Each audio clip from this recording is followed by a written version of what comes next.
थांबा, तुम्ही उन्हातून आल्यावर असंच घटाघटा फ्रीजमधलं पाणी पिता का? तर ही एक चूक तुम्हाला खूप महागात पडू शकते.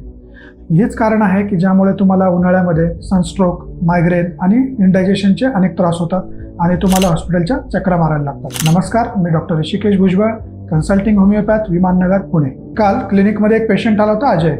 तर अजय थोडा वेळ उन्हात गेला, 15-20 मिनिटं, आणि आल्यानंतर त्याला लगेच थकल्यासारखं खूप वाटायला लागलं. तर दुसरीकडे विजय नावाचा एक पेशंट होता. तो उन्हामध्ये कितीही काम करतो तरी पण त्याला फिट वाटतं, त्याला असं काही त्रास होत नाही. कारण अजय उन्हातून आल्या लगेच AC समोर बसतो, AC ऑन करतो आणि फ्रीजमधून पाणी काढून ते पाणी गटागटा जोरात पिऊन टाकतो. यामुळे आपल्या शरीराचा समतोल बिघडतो. यालाच आपण थर्मल शॉक असं म्हणतो, की ज्यामुळेच आपली पचनशक्ती मंदावते. त्यामुळे पोटाचे त्रास सुरू होतात. त्याबरोबरच मायग्रेन, डोकेदुखी, सनस्ट्रोक यासारखे उन्हाळ्यामधले त्रास सगळे जाणवतात. उन्हाळ्यात ह्या 4 समस्या सगळ्यांना खूप जास्त त्रास देतात. सगळ्यात महत्त्वाचा आहे सनस्ट्रोक. सूर्याच्या खूप प्रखर उन्हामुळे आपल्या शरीराचे तापमान नियंत्रित करणारी जी सिस्टीम असते ती फेल होते. त्यामुळेच आपल्याला सनस्ट्रोक येतो आणि आपल्या शरीराचं तापमान पूर्ण बिघडून जातं. त्यानंतर पुढील महत्त्वाचं आहे डिहायड्रेशन. जेव्हा उष्णता जास्त असते त्यावेळी आपली बॉडी की शरीराचं तापमान मेंटेन करण्यासाठी खूप जास्त घाम बाहेर काढत असते, परंतु त्यामुळेच आपल्या बॉडीतलं सगळं पाणी निघून जात असताना आपल्याला खूप डिहायड्रेटेड फील होतं, म्हणजेच खूप वीक वाटतं, एनर्जी खूप लो वाटते. तर हा एक दुसरा महत्त्वाचा त्रास असतो. त्यानंतर पुढील महत्त्वाचा त्रास होतो तो इंडायजेशनचा. उन्हाळ्यामध्येच जनरली आपली जी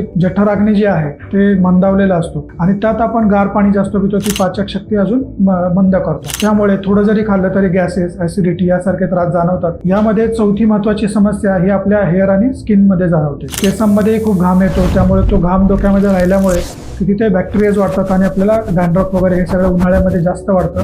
तर हे सगळं होऊ नये यासाठी आपण काय केलं पाहिजे, यासाठी होमिओपॅथीमध्ये कोणती औषधं आहेत याबद्दल आता आपण या व्हिडिओमधून पूर्ण जाणून घेणार आहोत. उन्हाळ्याचा त्रास टाळण्यासाठी होमिओपॅथीमध्ये 3 अगदी प्रभावी औषधं आहेत, त्याबद्दल आता आपण जाणून घेऊया. यातील सगळ्यात महत्त्वाचं आहे ग्लोनायम.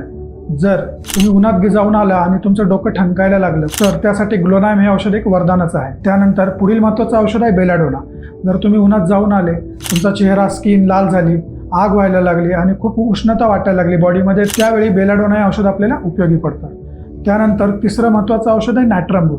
जर आपण उन्हामध्ये गेलो, खूप घाम आला आणि त्यामुळे आपल्याला थकवा जाणवायला लागला, खूप विकनेस वाटायला लागला, तर नॅट्रमबूर हे औषध आपल्याला एनर्जी बूस्टरच आहे. होमिओपॅथिक औषधांसोबतच जर आपण काही सिंपल घरगुती टिप्स जर फॉलो केल्या तर आपल्याला उन्हाळ्यातील हे त्रास नक्कीच टाळता येतील. यातील सगळ्यात महत्त्वाची गोष्ट आहे की पाणी पिण्याची पद्धत. जेव्हा आपण उन्हातून घरात येतो त्यावेळी आपल्याला खूप तहान लागलेली असते, खूप डिहायड्रेट झालेला असतो.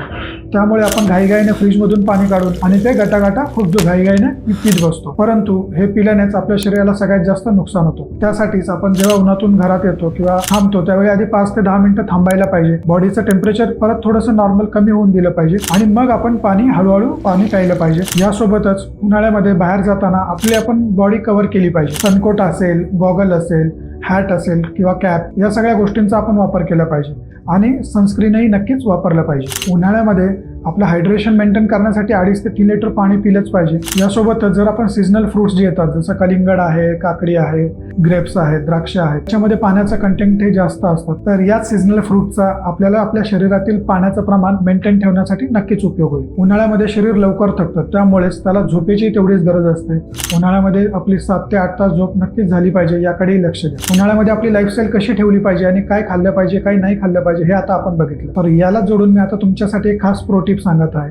जर तुमची पित्ताची प्रकृती असेल, जास्त तुम्हाला डायजेशनचे प्रॉब्लेम असतील उन्हाळ्यातले, तर त्यासाठी ही टिप खूप महत्त्वाची आहे. आपले जे धने असतात ते रात्रभर पाण्यामध्ये भिजून ठेवा, 1 ग्लासभर पाण्यामध्ये, आणि सकाळी उठल्यावर ते पाणी गाळून ते एक पाणी उपाशीपोटी घेतलं पाहिजे, जेणेकरून त्याने तुमची पित्त प्रकृती शांत होईल आणि तुम्हाला पचनाचे जे विकार असतात उन्हाळ्यामधले त्यापासून तुमची नक्कीच मुक्तता होईल. तर मित्रांनो, उन्हाळा एन्जॉय करावं, परंतु उन्हाळ्यात तेवढीच आपल्या शरीराची काळजी घ्या. जर तुमच्या कोणत्या मित्राला उन्हाळ्यातला हा कोणता त्रास जास्त होत असेल तर त्याला हा व्हिडिओ नक्कीच शेअर करा. जर तुम्हाला काही प्रॉब्लेम असेल तर खाली दिलेल्या व्हॉट्सअप नंबरवर कॉन्टॅक्ट करून तुम्ही आपली ट्रीटमेंट चालू करू शकता. आणि उन्हाळ्यातला ह्यापैकी कोणता त्रास तुम्हाला सगळ्यात जास्त जाणवतो ते खाली कमेंटमध्ये लिहून नक्की कळवा. थँक्यू.